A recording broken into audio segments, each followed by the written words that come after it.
Hello everyone, I hope आप सभी ठीक होंगे। आप सभी का बहुत बहुत स्वागत है मेरे यूट्यूब चैनल सफ़र विद रुचि में। तो आज मॉर्निंग में मैं उठी और भगवान जी को याद करने के बाद मैं फ़्रेश होने गई। फ़्रेश होने के बाद मैं खाली पेट वाली दवा खा रही हूँ। मैं जानती हूँ मेरे व्लॉग्स बहुत बहुत दिनों बाद आते हैं क्योंकि मेरी तबीयत हमेशा ख़राब रहती है।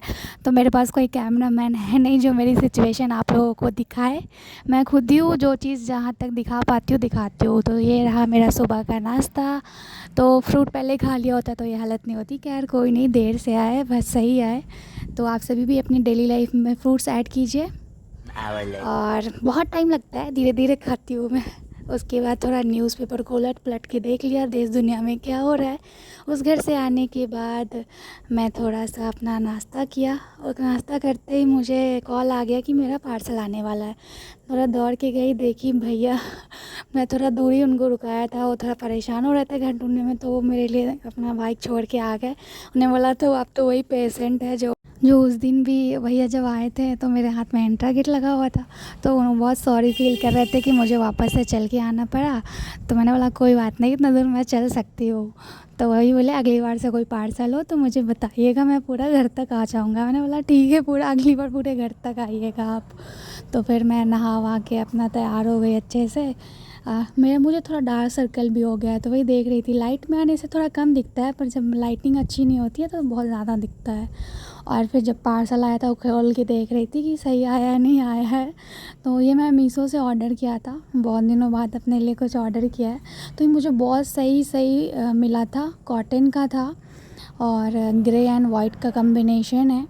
और सब कुछ सही था, इसके कपड़े भी सही आए थे, स्टिचिंग भी सही था। इसका दुपट्टा तो 2 मीटर से भी ज़्यादा है। तो इतने मतलब प्राइस भी ज़्यादा नहीं। अगर आप लोगों को चाहिए होगा तो मैं डिस्क्रिप्शन में लिंक डाल दूँगी इसका। तो मैं तो बहुत खुश हो गई अपना ड्रेस लेके। उसके बाद शाम को मैं सो गई थी। उठने के बाद मैंने सोचा सो गई हूँ तो अब 2 घंटे पढ़ाई भी कर लेती हूँ। तो सबसे पहले मैं करेंट अफेयर ही पढ़ती हूँ हमेशा। तो करेंट अफेयर मैं उत्कर्ष क्लास से पढ़ रही हूँ। सर अच्छा पढ़ाते हैं बहुत अच्छे से। तो करेंट अफेयर मैं जब भी पढ़ती हूँ तो मुझे जो मेन पॉइंट्स लगते हैं ना, मैं उसको हमेशा नोट कर लेती हूँ, ताकि अगली बार मुझे रिवीजन करने में सही बन जाता है। करेंट अफेयर रिवीजन करना हमेशा बहुत ज़रूरी होता है। एक बार पढ़ लो फिर छोड़ दो, वो सही नहीं होता है, फिर याद नहीं रहती हैं चीज़ें। तो जब भी मैं करेंट अफेयर पढ़ती हूँ तो मैं नोट्स बनाती हूँ उसका भी, ताकि अगली बार जब रिवीजन करूँ तो चीज़ें मुझे याद रहे। तो इस तरीके से मैं करेंट अफेयर पढ़ती हूँ। आप लोग भी सोच रहे होंगे अचानक से ऐसे पढ़ाई स्टार्ट कर दी। तो टीआरई 4 की तैयारी तो मैं बहुत पहले से ही करना चाहती थी, सिलेबस भी तैयार किया था। लेकिन फिर प्री एंड मेंस की बात आ गई थी तो फिर मैं कंफ्यूज हो गई थी कहाँ से और कैसे तैयारी करूँ। लेकिन फिर मुझे डॉक्टर ने कहा है अपने आप को हमेशा बिज़ी रखने के लिए, याद करने के लिए नहीं कि मैं बीमार हूँ, फिज़िकली भी एक्टिव रहने के लिए और मोबाइल की स्क्रीन थोड़ा कम यूज़ करने के लिए। इसीलिए 9-10 बजे तक मुझे सो भी जाना है। तो मैं अपनी पढ़ाई जल्दी जल्दी पूरी कर रही हूँ और सोच रही हूँ जहाँ तक टीआरई 4 की तैयारी में अपना अपना पूरा थोड़ा डेडिकेशन दे सकूँ। तो मैंने शुरू कर दिया है। फर्स्ट डे ही अगर 4-5 घंटा नहीं पढ़ पाती हूँ तो 2 घंटे से ही शुरू किया है। 2 घंटे में मैं जितना पढ़ पाऊँ धीरे धीरे और ज़्यादा बढ़ाऊँगी। अभी समर वेकेशन चल रहा है जैसा कि आप सभी जानते हैं। तो सारे नोट्स तो मेरे रूम पे जहाँ पे मेरी पोस्टिंग है।